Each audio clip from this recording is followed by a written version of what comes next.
Nangele à travers Bankoi au bino bolanda katango iso na baitando ike abino na tina ya kokwa ba information o esengeli ndenge na bakatango iso te kawele lili ya banki na sali kasa to kotala bango na boke binyo sopona intérêt ya Engumba ya République démocratique du Congo ba imboka na kanisa solo boyebi mambi maso to kuswa na bino elongo na ba politiciens ebele ba sili kolekawa na koloba na tina etali mboka to wapi toko kenda wapi lelo nde mama alikambo botu na ngai mama alikambo ya nini to soli na ba politicien moto na moto apesi makanisi na yolenge ya lingaki me biso to bwaki miso musika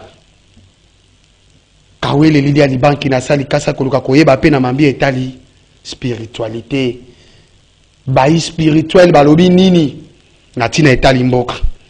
Quand vous voyez bien, Michel Abine peut s'accaber d'informations à solo, to zongi, au babin à le côté à l'île français, de me que ça la rétrospective. Banani baloba kanatina amboka, banani baswakola kanatina yamboka.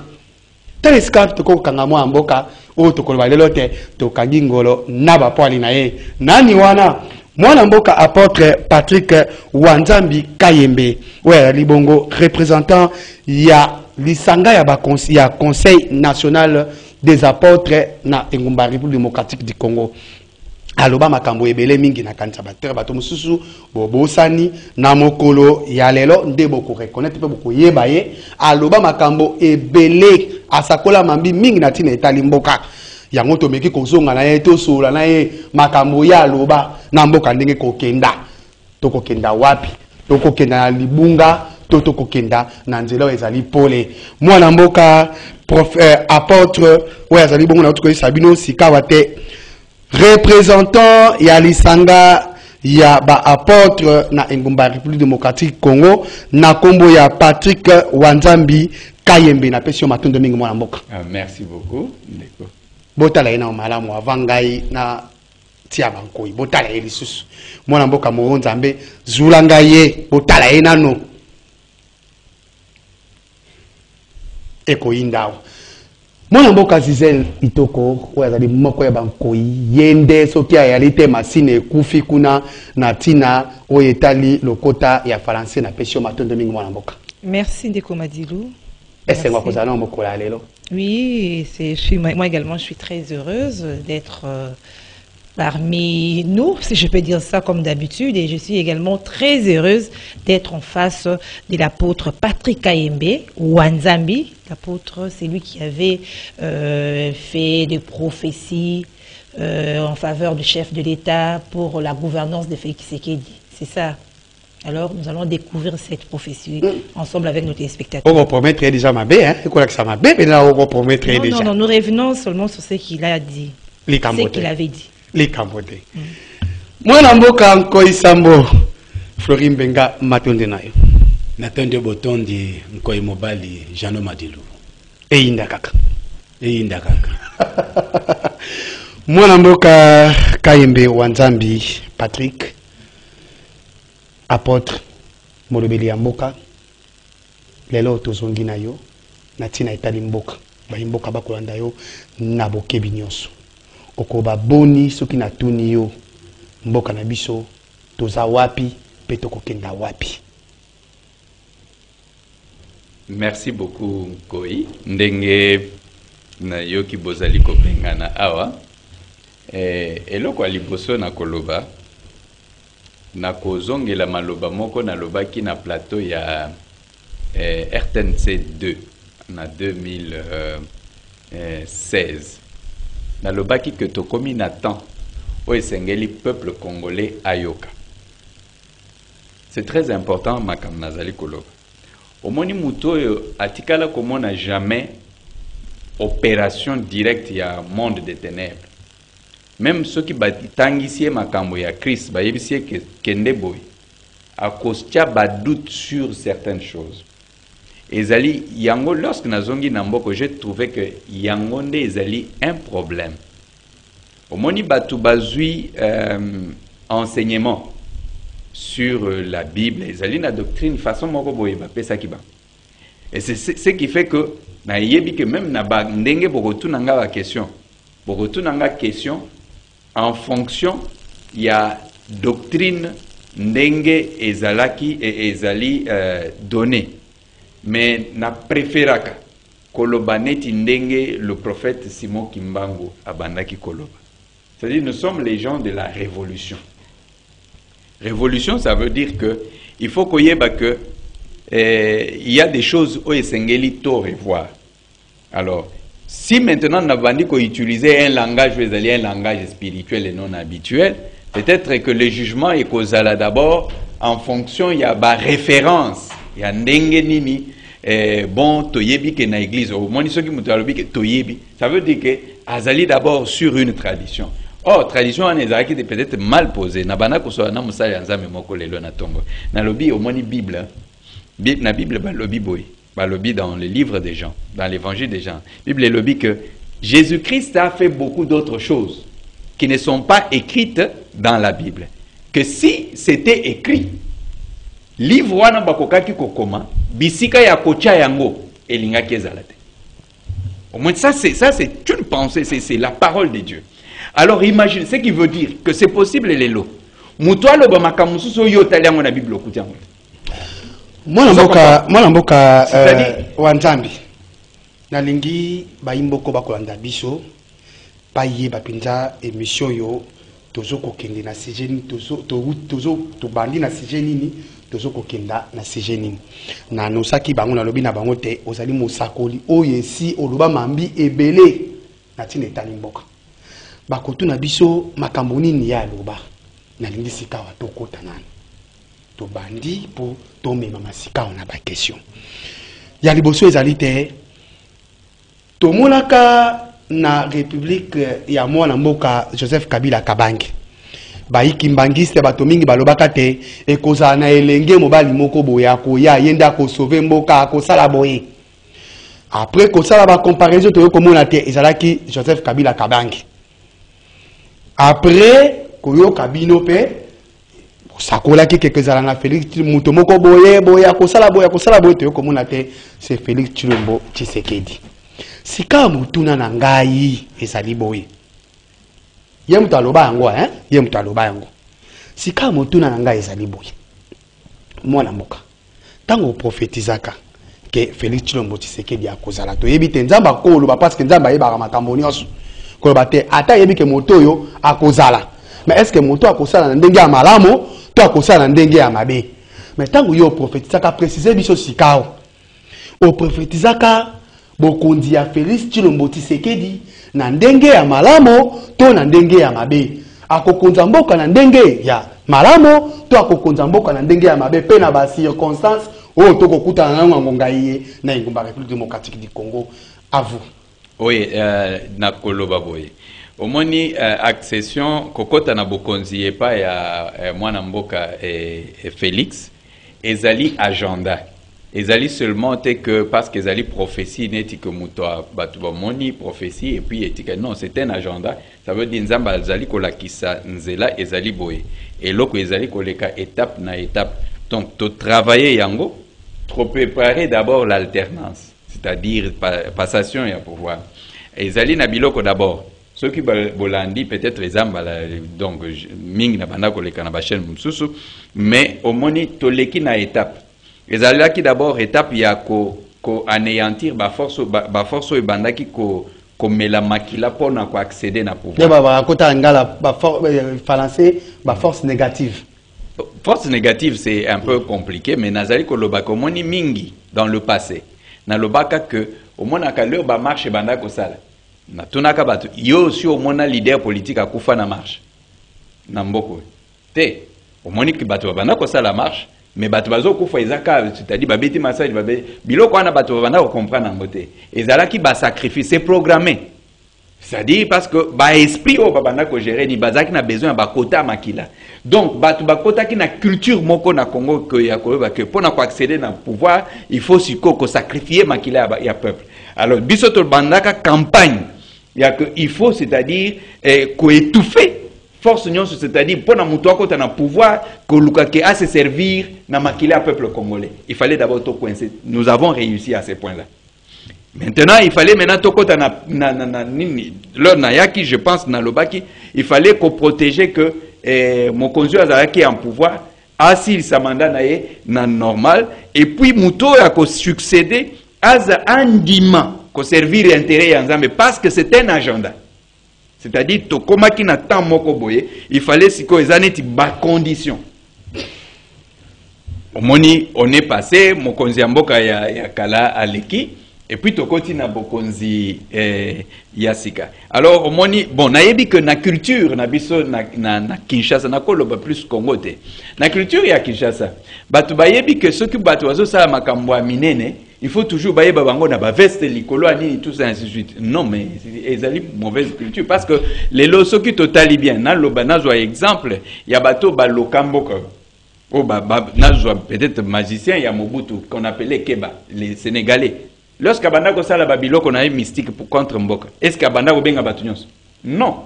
Et ça n'est pas question. Ce qui toquait dans la Bible, au moins que on pouvait bakoka ko benga prophète moko boy, ba bengi Balaam plutôt. Ba bengi Balaam pona ko maudit pona ko lakela bana Israël mabe. Mais il est seul, bako benga batuna stade te. Osomo ezali ba dimension ya mandat. Oso comprendre. Il faut que ça la différence entre mutu oyazali komona makambo na muto azali na mandat ya ko faire exister makambo. Ezali deux choses différentes. Alors ce qui mutoko komona et loko batu ba décider. Mais on a le pouvoir ya ko modifier ngote. C'est ça la différence. Or tozali na temps au moins ceux qui na zongeli na ba prophétie ya prophète Simon Kimango alobaki que délivrance ya Congo et ko banda d'abord na molimo sima pe et ko kota na social. Ça veut dire mwana mboka prophète Wanzambi avana pesa mwana mboka nkoi Zizel na lokote ya li français na lingi bato ba simba eloko moko na mituna na tuniyo. Est-ce que Félix Tshilombo Tshisekedi azalaki ilaka ya Nzambe soki solo azalaki ilaka ya Nzambe na ngonga oyo makambo Félix Tshilombo Tshisekedi akosala ezali bolamu pona bayimboka to ezali bolamu pona Nzambe? Merci beaucoup pour la mutuna. Il y a liboso, il faut d'abord qu'on reconnaître que azali mutu oyo aponamaki na Nzambe. Ozo comprendre. Parce que ce qui toki ata na côté à campagne na ko démontrer makambo ebele o elekaki na ndenge tokomi na place tokomi. Maintenant problème ezali nini? Problème ezali au moins ceux qui balingi ko détruire mutu. Bible elobi que le voleur ne vient que pour voler. Ozo comprendre. Maintenant c'est ezali nde bisika wana na gestion, na mise en pratique ya ozu bokonzi. Maintenant, qu'est-ce qu'il faut na sala? Il y a un natikala jamais kokanga munoko na ngai na lobaki que pouvoir ezali piéger côté spirituel. Moi mboka bolimbisi. Ezali mambi etali Nzambe, na kansabiso tozali ba Kristo to yebi moi makambo ya mike pe oyo etali bo Kristo. Le Nzambe lobi na biso moto oyo Nzambe a révélé atali sinzela apesa kaina ba paramètres ya makambo nyonso. Na zongi na question. Félix Tshilombo Tshisekedi makambo akosala ezali pona bolamu ya Nzambe to ezali pona bolamu ya bayimboka? Mais ce que comprendre réponse nangai zaboy. Omoni okoki kozala ozali choisi par Dieu. Nzambe aponi yo. Mais bakoki kochayo na piège moko bosi. Yango piège wana ezali ko uta wapi? Ezali ko uta na tradition otozali nango sur le plan, il y a connaissance, il y a interprétation à makambo Nzambe. Vous comprenez? Mais il y a moyen. Il y a moyen. C'est-à-dire de déjouer ce piège-là. Oui, parce qu'il faudra que, façon tozali koloba, ezala une manière ya komema solution. Parce que na lobi yango na ebandeli. Vous comprenez? Na banda boy, na lobi que piège spirituel ezali nini. Omoni muto yo amoni avenir na yote. Akoki ko gérer yangote na katikati. Alors, apôtre Wanzambi Patrick, j'aimerais qu'on puisse encore d'abord revenir sur la prophétie. Oui. C'est-à-dire quoi? Avant le pouvoir de Félix Tshisekedi, vous avez prophétisé. C'était quoi la prophétie? En une phrase. En une phrase, bon, si c'est en une phrase, c'est-à-dire, c'était une étoile. On essaye de Et c'était une étoile. C'était l'étoile que Dieu avait préparée. Il y a même pendant que Azali président, il y a un rassemblement, Tobanda qui a lutté pour que Bas se séparer na Moïse Katumbi. Vous comprenez? C'est-à-dire, l'utoine, c'était en fonction, il y a Ndenge, n'a pas expliqué ma camus ce soir, mais parce que Nassina Lobango déjà mingi na chaîne. Donc, c'était selon vous la volonté de Dieu. Pas selon nous. Quand je dis que. Selon votre prophétie. Mais selon la vision que vous avez eue. Non, mais ça ne s'est pas accompli. C'est-à-dire, au moins, les évidences annulent tout argument. Vous comprenez? Quand quelqu'un dit que Ezali Nzambe et qu'il y a les évidences, vous dites encore que selon vous. Non, Wana Ezabatu, il y a banaliste. Il ne faut pas confondre, je ne suis pas analyste. Alors, on vous comprend. Apôtre Patrick Wanzambi, aujourd'hui, peut-on croire à des prophéties? Pourquoi je pose cette question? Parce que vous avez prophétisé en faveur de l'actuel président, Félix Tshisekedi. Il y a d'autres prophètes aussi qui, en même temps, ont prophétisé pour les autres candidats. Et à l'heure où on voit les choses, là, j'ai rejoint Ndeko Madilou. On peut dire que on peut croire à des prophéties parce que quand vous prophétisez sur quelqu'un, c'est que sa gouvernance aussi devrait être meilleure. Peut-on croire à des prophéties ou on ne peut pas croire? Non, je pense que ça, c'est une mauvaise interprétation de la pensée de Dieu. Ce n'est pas que la prophétie, quand elle révèle la volonté, le plan de Dieu, ou bien Mutuboye, Akosa la Boye, et l'inkoloba que c'est pour le meilleur seulement. Non. Tout le monde dit dans la Bible, il y a quand Dieu dit, appelle Cyrus, que c'est mon serviteur, Isaac Ponani.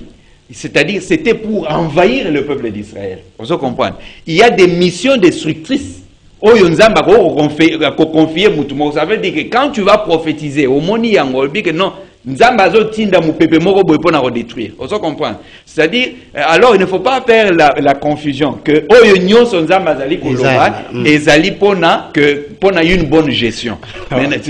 Alors il y a un moni. Non, qu'il termine. Non,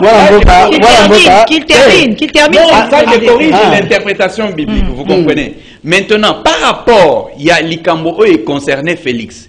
Félix est appelé pour le bien du Congo. On se comprendre. Mais il faut comprendre que le monde spirituel, c'est un monde de combat. Et combat piège, il y a Liboso, président, je n'ai pas le été. Ezali, il y a Kozwa, Muto, Yazui, Ache Pembe, Nineti, conseiller spirituel. On se comprendre. Parce qu'il faut que Namakambo est allé gestion et Bamboka. L'église, Ezali Nabato Bazoua mandat pour gérer la nation, mandat spirituel pour gérer la nation. Ezali Nabato Bazoui mandat pour gérer l'église locale. Vous comprenez? Ce n'est pas Moutounion, c'est parce que aux pasteurs, Kokoki, qu'aux responsabilité, il y a nation. C'est-à-dire que vous voulez dire que le chef de l'État a un mauvais conseiller spirituel ou il a fait un mauvais choix dans. Je crois que Ezaïe le côté que na kanisi Bolandi ba prophétie. Bolandi c'est qu'on appelle prophétie. Mais j'ai confronté des théologiens, que les théologiens, c'est-à-dire, n'a pas démontré à moi. Vous comprenez? C'est-à-dire, au moins, il est par exemple, sortie médiatique. Il y a pasteur Roland, parce que c'est public, ça ne pose pas un problème que je puisse en parler ici. Au moins, par exemple, notre première sortie, deuxième sortie, troisième sortie. Et puis, on a posé la question. Je dis, à moins que mon bateau va convaincre un gars autrement. Attendez, parce que non, il ne faut pas, parce qu'il faudra qu'il y ait une logique dans ce que je dis. Première sortie. Il dit, quand je prie, chaque fois que je prie, une pensée monte dans mon cœur. Je vais vous expliquer. Au moins, pour Azali a une dimension déjà spirituelle élevée. Azali a 2 canaux de communication spirituelle dans la Katinaye. C'est-à-dire, tout comme Akoki, c'est-à-dire, il peut être aussi consulté par le diable parce qu'Azali n'a pas opération par négociation avec le monde des ténèbres.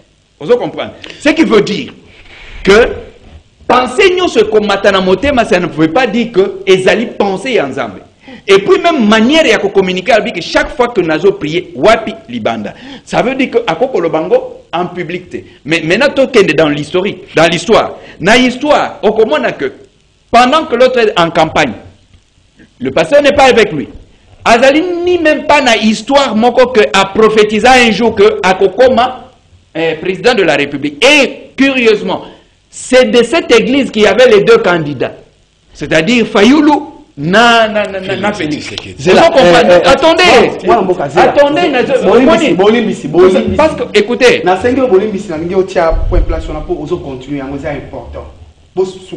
OK.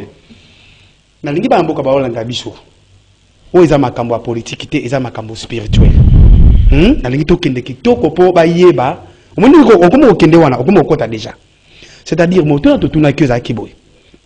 Est-ce que Félix Tshilombo Tshisekedi apona maki na nzambe na ndenga malamu to ya mabe na kanti ko répondre que Félix Tshilombo Tshisekedi apona maki na ndenge ya malamu. Yango wana do ba imboka bazu déjà yano na wana. Sikawa o préciser les sous. Olobi boyi olobi eloko kosala mabe ezali entourage ya bato bazali koloba te ba conseiller yango te dans lobby entourage d'une manière générale. Voilà, vous comprenez na zone au moni na monde spirituel les aboy na zone selo maloba na ninga ko ebenga po ba iboka ba comprendre malamu to kende malamu entourage du côté spirituel donc côté sikawa na makambo ba pasteur dialogue tout consort pour développer. Hein? Oui. Tu n'as pas développé. Na kanisa ba imboka to tene makiwana. Donc tu au moni pasteur Diallo pasteur apôtre Wanzambi Kayembe Patrick a ko développer pour na ko talisa biso bisika wapi moi kokoso ezali na tina etali ba conseiller spirituel o ba ko yingela tout autour ya mola mboka Félix Tshilombo Tshisekedi. À vous la parole. Omoni merci beaucoup pour na liloba. Omoni l'insécurité spirituelle ezali base moko très importante, il y a insécurité sociale dans la vie à mutu. Ce qui olingo détruire mutu, il faut au déséquilibrer sur le plan spirituel. Au pesaye un mauvais conseil. Au monde na ndenge ya tradition, basalaka au moni na bakasayen basala babenga ngo chota le feu là. Mais dans la parole de Dieu on appelle ça le feu étranger. Vous comprenez? Ça veut dire que les lots Nayebite ndenge nini hôtel nayo ya départ ya bokonzi nayo. Vous comprenez? Je reviens encore avec des preuves. Au moni le président a fait une campagne présidentielle. A salaka discours na Lubumbashi. A lobby que ngai na basali ya Nzambe toyokani pona mukolo ya le 21 ya fin ya campagne. Tozala biso nyonso tokozala na mabolongo na se na jeûne et prier pona mokano ya Nzambe salema. Namboka oyo. Vous comprenez? Nous les apôtres nous te recommandons de big ezaki condition pour nous prouver que on servir les intérêts de Dieu. Et puis tant que ça la nzamba ko pesa yo bokonzi. Vous comprenez? Alors, tokende wana parce que il n'y a pas d'autres personnes au bako bima baloba que bango mutu balobaki. Vous comprenez? Maintenant, tout ça li pas. Tokei on a fait la dédicace. Mais bon combien à un moment donné mutu apparaître par exemple? Abandi ko pesa que nazo mona boye nazo mona abandi liyo parce que c'est tout à fait normal okomona kaka oyo yo ba yebisi oyo akoya sima parce que oyo nde osana esprit na mais oyo loko la naissance na ye oyeba kité to bisika baké ko lukaye oyebite ça veut dire c'est tout à fait normal on comprend. Alors moi je comprends que vous êtes un peu frustré hein? Jamais Yoka vous avez commencé avec Félix Tshisekedi vous avez prophétisé vous avez prié peut-être subitement une autre personne non. C'est pas ça. Il gagne la confiance. Il faut que tu environnement je suis un homme de terrain. Vous comprenez? Ça veut dire que c'est tala. Tant que on va y pouvoir. Moi je suis dans le milieu du pouvoir. Vous comprenez? Ça veut dire naza eloko naza omoni eloko bundeli hein. Ozali na devoir. N'est-ce pas vous me posez des questions? Ça veut dire il faut à réussir. Très bien. Vous comprenez? Il faut à réussir. Parce que moi, je suis allé jusque dans les zones de guerre pendant la guerre de Kamouinanza. Pour la Nini, parce que période entre la campagne que nous avons appelée que les étoiles du Kasaï brillent. Très bien. Vous comprenez? Alors, Yérisanga, Ngana Keti na zone, il y a guerre. Pour na Kobunda, pour na que Moututel, Akoma, c'est que Dieu a dit. Maintenant, à un moment donné, au lieu comment la situation, ce n'est pas que Kozala Pembeni a fait, écoutez, Kozala Pembeni a Félix, parce que Félix, en vérité, il est devenu président d'un agenda pour lequel tu travaillais. Ce n'est pas que tu es Nassima Nazaki, non. Donc, il faut comprendre que nous avons travaillé, préparé le terrain pour un agenda que dans l'avenir, il faut Ezalaboy. Alors, Tozaline a besoin que le président Félix a réussi, plutôt qu'Azala induit en erreur par rapport à interprétation et à tradition. Donc, ce n'est pas une frustration, c'est d'abord la volonté de Dieu. N'est-ce pas souffrir, c'est-à-dire parce qu'au début, on a posé une question, on a dit, bon, le président est devenu président, maintenant voilà, première étape, il faut qu'on aille au Kassai. Voilà, parce qu'il y a ceci, dans le travail, il y a ceci. Mais les gens ont douté dans le bas que ce qui a qualité, son régime va souffrir des problèmes financiers. Et ce n'est pas ça. Il y a des preuves. Mais il faut prier pour non, lui. mais est-ce que vous comprenez? Non. Prier, il faut aller au jeu des prières. Ne confondez pas. C'est un problème de doctrine. C'est un problème de doctrine. La plupart des chrétiens, il faut revoir beaucoup d'enseignements dans les églises. Je vous dis vrai. Il faut revoir beaucoup d'enseignements. Je vous dis, je le dis, je le dis. Merci il y a eu une mauvaise orientation d'interprétation. Beaucoup de chrétiens, des Congolais, des Quinois sont plus, bon, ils disent chrétiens, mais ils ne connaissent pas la spiritualité. Ils ne connaissent pas que ça fonctionne comment. Matondo Mingi, Thomas, Patrick, Wanzambi, Kayembe, Moussa Nzambi, Otoyambi, Lelo, Nandire Masolo, Nabiso. Félix Tshisekedi Tshilombo, Mokonzi ya Congo, Étoile. Yo Nzamba la kisa kibino te sima ya Joseph Kabila Kabange, yende akokamba mboka. Lelo, afandi na kiti ya bokonzi, mibumi satro ndam na kasi mibumi ne ekoki. Na lingi koyeba. Kotala ndenge Félix Tshisekedi akambi mboka. Na we etali libiki ya bana mboka. Kulia na bango, kotanga kirasi ya bana, lisalisi ya bana mboka, kosala mibembo, bref, oyo etali social ya peuple congolais. Na etumba wana, Félix Tshisekedi alongi, to alongi te, to zira moto mosusu, sima ya Félix Antoine Tshisekedi Tshilombo, apôtre Patrick. Merci beaucoup, Cordon. Omoni, na lobaki ango na mokoboye. Le grand danger, il y a onction royale et la désobéissance dans l'instruction. Vous comprenez? Le grand danger. Parce qu'en fait, ce n'est pas seulement à cause il y a connaissance, à cause il y a ceci, cela. Lorsque Moutouba Poni est comme étoile, Azali peut émettre une certaine énergie. Oyo et qu'on permettre que bateau Azali ko salana bango bazalana clairvoyance. Tout à fait. Le grand problème, nous sommes nakendata na nenga tradition biloko nazolo bozo ba magicien bozo bani ba c'est bino que c'est-à-dire makam nazolo bana c'est-à-dire c'est vrai omoni par exemple tango mutu azali ko appuyer yo azali pembeni na yo sur le plan spirituel azali kondimate que yo obengami pona kosala eloko boy apro alsali yango neti prophétie yo siko zo bunda po osala eloko wana bo komi déjà na conflit spirituel. Vous comprenez?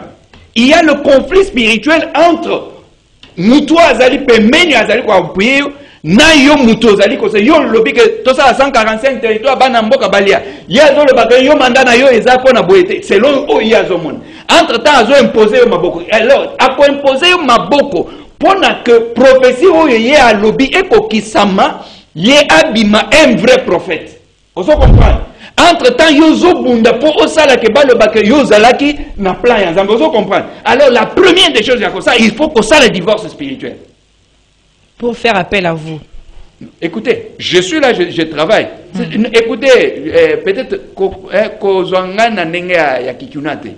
Vous comprenez? Je travaille les grands couloirs, je les pénètre. C'est-à-dire, je ne travaille pas seulement ici. Ah, on a Congo. Non. On comprendre. C'est-à-dire parce qu'au moins, Nandenga Kinois, au moins, les lots, je sors, je parle. Parce que Biloko Nazoloba, je dois défendre Oyonayebi. Personne ne pourra dire le contraire. Vous comprenez? Peut-être c'est parce qu'on est dans une situation d'urgence. Oyo que la plupart ont peur de parler. Vous comprenez? Parce que Mouto, vous savez de qui on parle. Je reçois beaucoup de coups de fil, il y a ma pasteur, c'est ça, je dis que c'est de l'hypocrisie. Parce que Oyebi que Bakobimate, Bakolobate. Vous comprenez? Je n'ai pas besoin de l'œil que... Je vais te donner les dangers. Il y a cause à la pemben, il y a un chef pendant que tu as un mandat spirituel pour les dangers. Danger Zaboui. Sauf qui par exemple, les longas nake naza pemben, il y a président. Le danger c'est que chaque fois quand Dieu me dira quelque chose, il y a cause là, il faudra que nous soumettre en la volonté à président. Vous comprenez? C'est que je me serai fait envahir. Mais je veux te dire, tant on a un mboka oyo, Nabani Kosala Moussala, Kabila était encore au pouvoir. J'ai travaillé parce que le plan est acquis que non, la mission est que Kabila ne doit pas être assassiné. Donc, comme président, il fallait éviter que Makila ait à la trône. Vous comprenez? On a travaillé fin 2000. Il y a beaucoup de... Si vous vérifiez dans les réseaux de sécurité, vous trouverez que j'ai beaucoup travaillé. Alors, on a travaillé pour Elokwana. C'est-à-dire, j'étais toujours dans l'ombre. Alors, Elokwana, on a banda kolute na yango. Et là, qu'on fasse de moi que j'entre sous l'emprise des politiciens. Parce que tant qu'on na pouvoir et politicien, non, moi je veux avoir mon indépendance de la parole. Exactement. C'est pourquoi na lobby boy, naza mais yo linga yo kanisi ke batu na ngate. Mais olinga pas invité. Apôtre linga naza na musika na lobby. Apôtre Limbisa, toza na télévision ezali kambe ngonga. Na ndele ya boyokani ya bino na nkolo Zambi sengelaki koladesama na maloba na bino tata mokonzi okolo akende na Kasai pona kobongisa makambo bokonzi fa na ndenge ebongi pona koboya mikakatano ya finance e ya te na kati ya mboka atosaki yango akendaki na Kasai. Non mais akendaki te na moment oyo na lobaki na début ya pouvoir. Il fallait que ça là. Au moins, c'est-à-dire le moment qu'il est yangoté. Il faut que la. Il y a des vérités. Hein. Donc, comme un moment, nous devons sauver notre pays. Donc, ça veut dire que il faut d'abord que ça ait une action comme le chef de l'État dans la situation. Comment Mais il y a ce qui n'a qu'un sama moi en boka, on va faire makambo etali spirituel za kapinza le quoi politique té. Ce qui na région de moi en boka, nzambe atambo kana ba principe na yeto. Moi ba tebele so ka wino ayo tibe donc écoutez la makambo mosusu.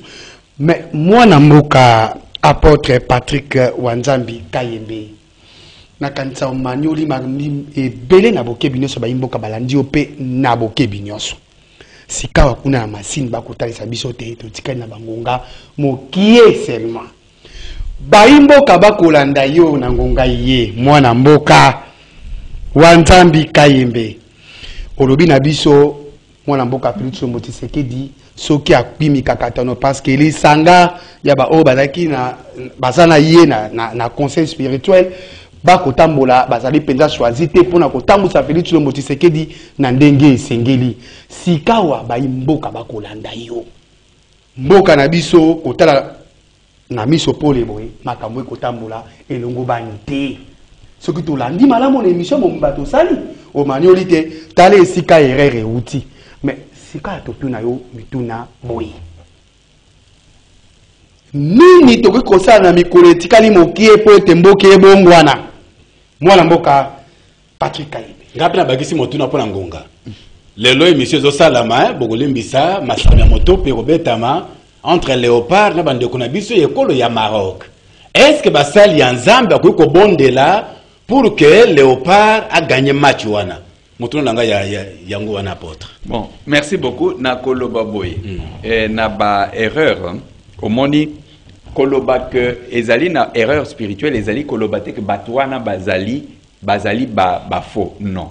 Omoni mutu akokikos il faut mutu andima musala oyo babengie na kanisi na classe babanda ko ezali na biloko babenga ka chômage déguisé. C'est-à-dire omoni soki ozali na révélation ya lokote oko banda siko okomi analyste ya Bible o balobaki oboy. Non, Félix azali na mandat pe na mission na ye. Oyo bato oyo bazali na révélation o bayebi que il faut asala boy. O ba pesa ki bango. O pe ba pesa ki bango. Ozo comprendre. Maintenant il faut mutu na mutu andima te oyo Nzamba benga kinga pona yango te. D'abord na eko c'est ça to benga kango l'honnêteté spirituelle. Il ne faut pas que batuba confondre que telobi que o azali faux pasteur non. Donc comité atene sika oyo sengete. Alors il faut aussi koyeba peke na makambo a bonzambe. Soki mutu azali pe na tendance politique akoki ko utiliser yango na ndenge ya bonzambe. To moni comment tango Absalom akimisi David a zongi par complicité, il y a prêtre au Yazaki, Atika qui peut mener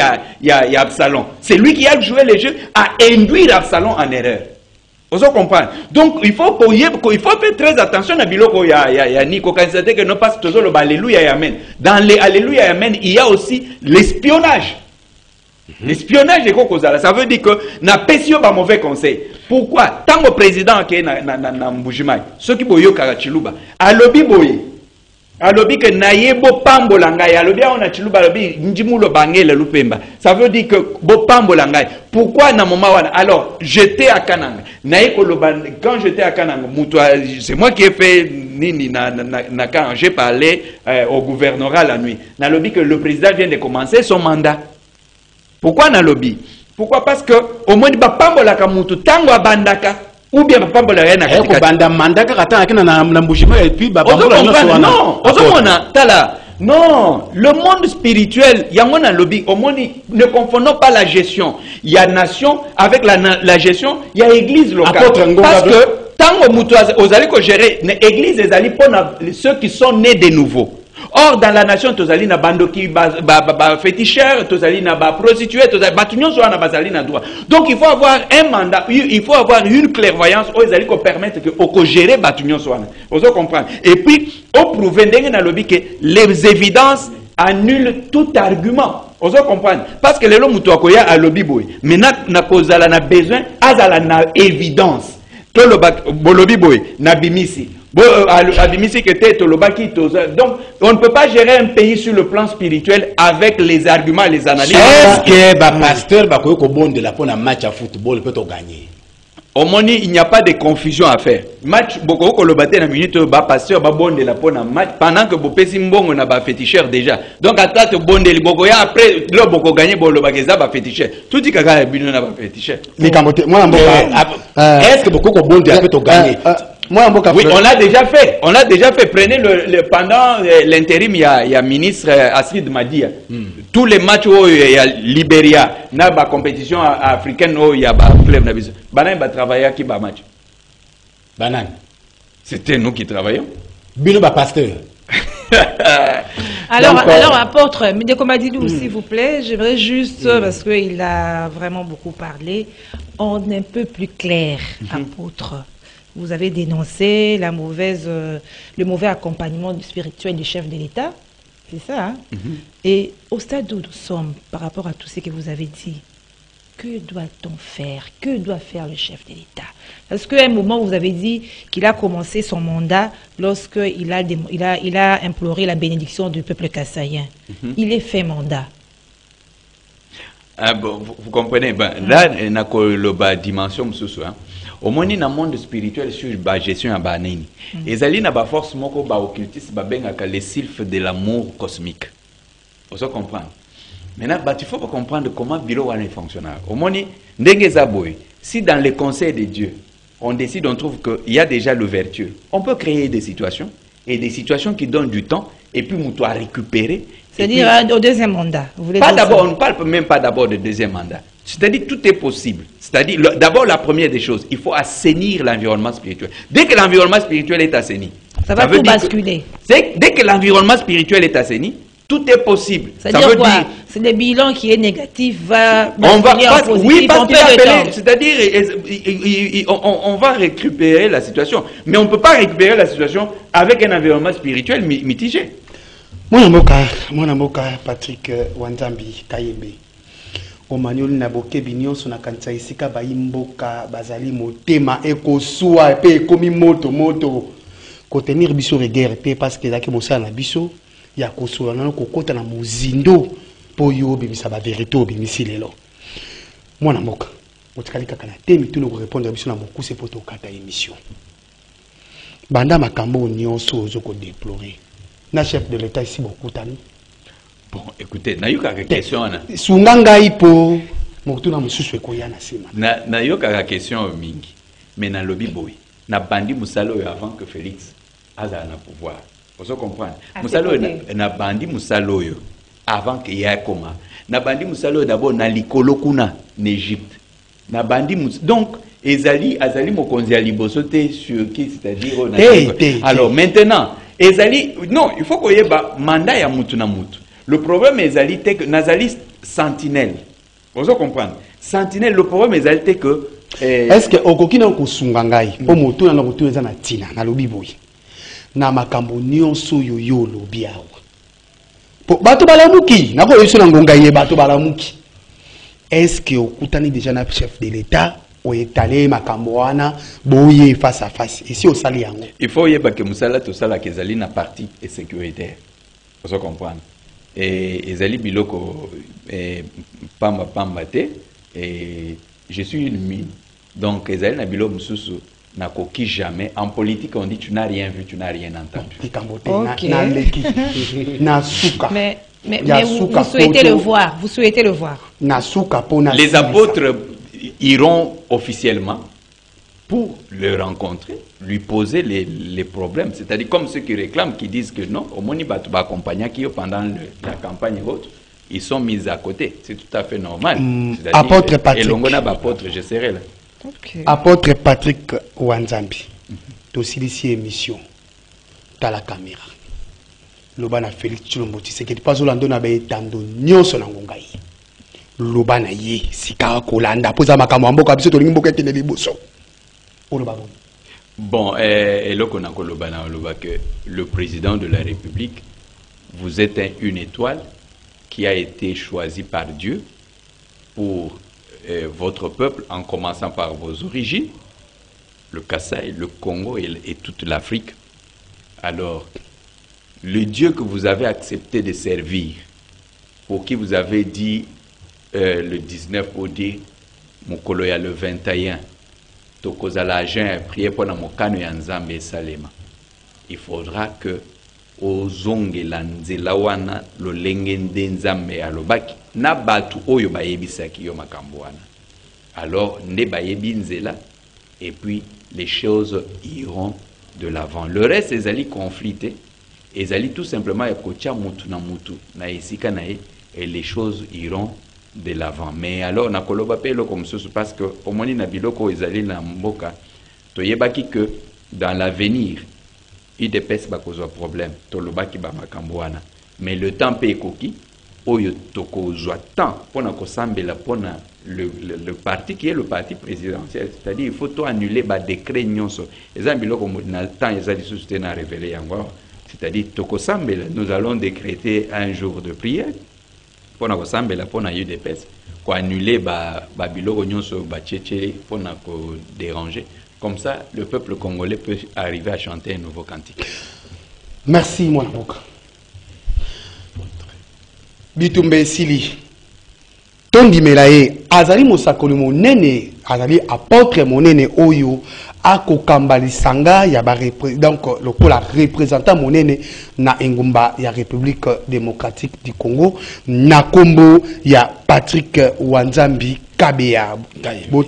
Kayembe bo tenir biso pe rigueur pour esenga que na biso to tuna ye mituna miyena tina te bino bato boko anda biso bo sila kozwa bongo libiki pe na bwanya nyonso na pesi bato mingi na mwana boka ko izizel na ndenge o manyoli na bokebi nyonso. Merci beaucoup Ndeko Madilou, merci beaucoup apôtre Patrick Wanzambi. Wanzambi ça veut dire des dieux. Des dieux, oui. Donc vos paroles, vos prophéties sont des dieux. Ok. Yo pe lokola wangai koi Florin Benga Matondo, merci mingi na yo. Botondi na manso, botondi na yo na bandeko balandi, na Thomas Patrick Wanzambi Kayembe. Merci beaucoup. Wanzambi Kayembe. Merci pour la révélation. Merci beaucoup. Tokuta nlobi na numéro mususu asika Matondo Niki.